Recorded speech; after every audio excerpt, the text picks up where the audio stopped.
Oi, meu nome é Amanda e eu faço letras em inglês na faculdade Estácio de Sá, na modalidade EAD.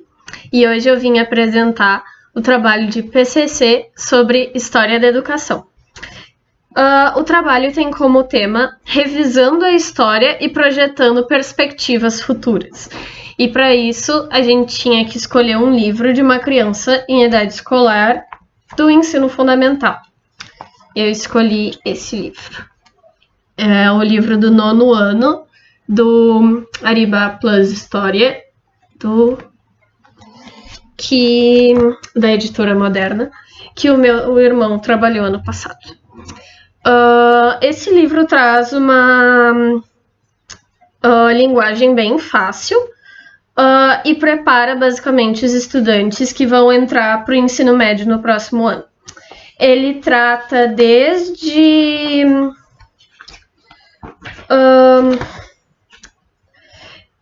o Brasil República até os anos atuais, em que a educação está virando digital e que a gente está tendo que mudar um pouco a nossa didática em sala de aula. E fala como é que isso vai afetar um mundo globalizado e etc. Bom, para revisitar a história e entender como é que funciona toda a história da educação nessa parte, primeiro a gente precisa analisar como é que foi a vivência das pessoas com a educação desde a pré-história.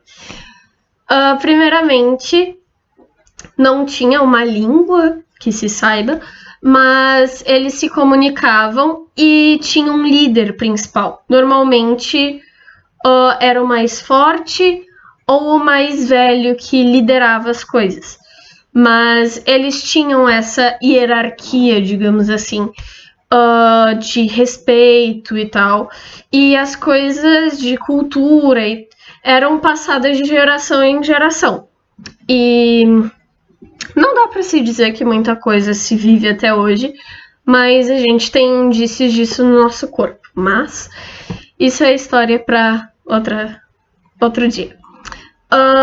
Na história antiga já, a gente estuda bastante sobre Grécia e Roma, porque foi lá que surgiu a educação, basicamente, a didática principalmente. Surgiu nas ágoras, e que eram praças públicas que se debatiam conceitos, principalmente pelos filósofos. Inclusive, Aristóteles começou assim e depois ele foi adquirindo os discípulos dele, enfim. Depois fomos para a Idade Média, que é também conhecida como Idade das Trevas, mas a gente sabe que não é bem assim. E depois veio a Idade Moderna, que aí sim começou a se surgir ideias de educação inovadoras, porque até então se botava, principalmente a educação sobre crianças, era preparar esses jovens e crianças para se tornarem adultos. E principalmente em Atenas, agora voltando para história antiga, se preparava as crianças para a guerra. Então era uma educação basicamente levada em costumes, não era se levada em realmente aprender história, que nem a gente aprende na escola hoje em dia. A história no Brasil, a gente sabe que muita coisa se perdeu antes de 1500, mas obviamente se tinha essa educação por parte dos índios. Mas na escola a gente aprende principalmente a parte dos jesuítas, que quando as primeiras embarcações chegaram aqui, vieram os jesuítas com o objetivo de catequizar, ensinar a língua portuguesa dos portugueses e ensinar crenças. Inclusive, foi se deixando de lado essa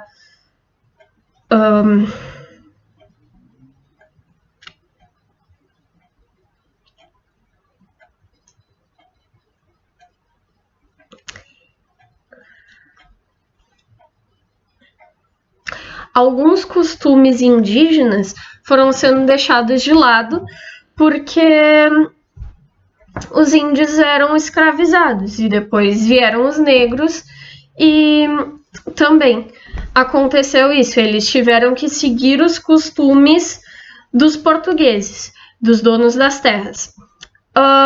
Porém, a educação em si começou quando a família real chegou no Brasil. Por motivos históricos, eles tiveram que fugir de Portugal e tiveram que morar no Rio de Janeiro. Então, eles viram que a cidade não era propícia para eles. Então, eles melhoraram a cidade. Então, surgiram as primeiras escolas. Primeiras faculdades, primeiros bancos. O Banco do Brasil surgiu nessa época. E então foi se melhorando a educação. Hoje em dia, o que acontece?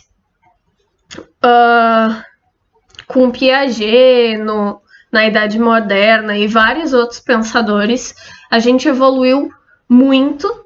Aqui no Brasil, a gente tem muita interferência da Europa, então muita coisa que a gente faz vem de lá. E hoje em dia, felizmente, a gente está passando para aprendizado ativo. Cadê?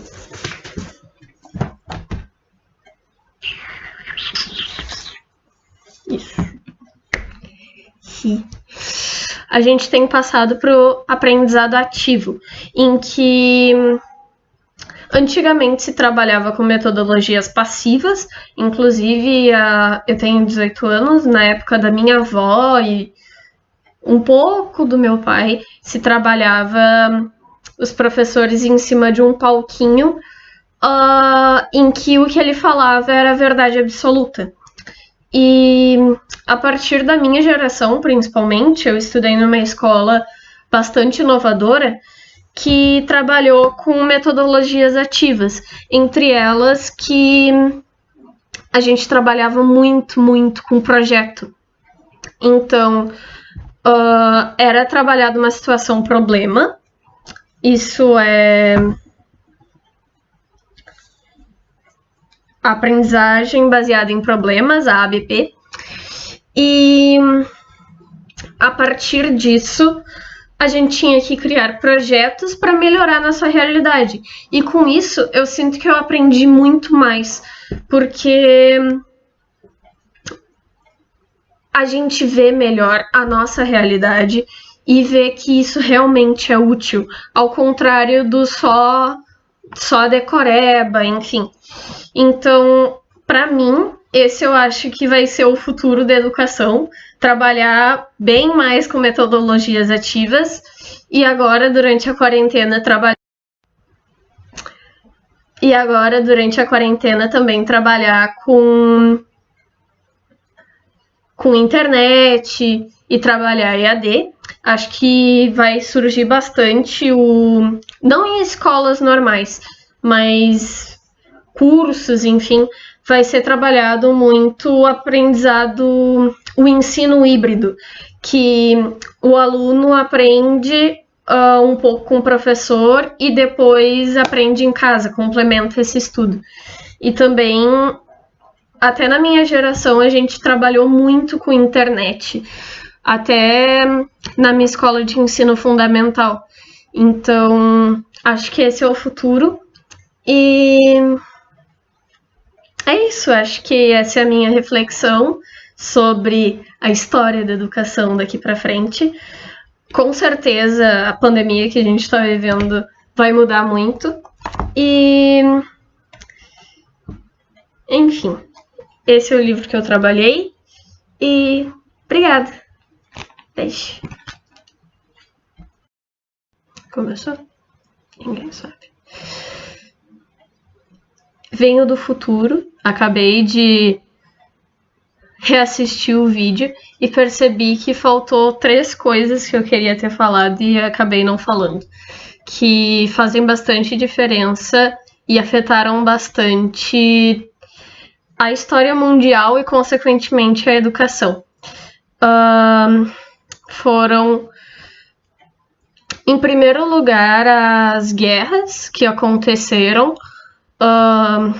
no século XX, a Primeira e a Segunda Guerra, e também a Guerra Fria, que deixaram todo mundo em bastante tensão. E apesar do Brasil só ter entrado na Segunda e ter poucas mortes comparadas às baixas da Europa, afetou bastante a angústia das pessoas. Então ficava esse clima estranho, digamos assim. E depois disso, mais pro fim do século XX, aconteceu também a ditadura, que as pessoas, consequentemente, não podiam mais se expressar. Então, apesar de ter a escola e tudo, os professores tinham que dar os fatos, porém não podiam se posicionar sobre aquilo. Muito menos politicamente, porque eles podiam ser presos e torturados e, enfim, muita coisa que aconteceu naquela época que a gente não sabe até hoje direito. E o terceiro, que foi a Constituição de 88, que foi a primeira vez que realmente toda a população teve como direito estabelecido a educação. Porque depois da abolição da escravatura, as pessoas até tinham direitos, mas não era garantido a todo mundo, e a população pobre era tipo, vai se dar. E muitas pessoas, meus avós, todos eles tiveram só até a 4ª série. Então, a partir da Constituição de 88, teve essa mudança que foi bastante significativa. E para muita gente, a minha geração vai ser a primeira que está fazendo faculdade. Então, isso é bastante mudança para a educação atual. E é isso. Tchau. Obrigada por assistir.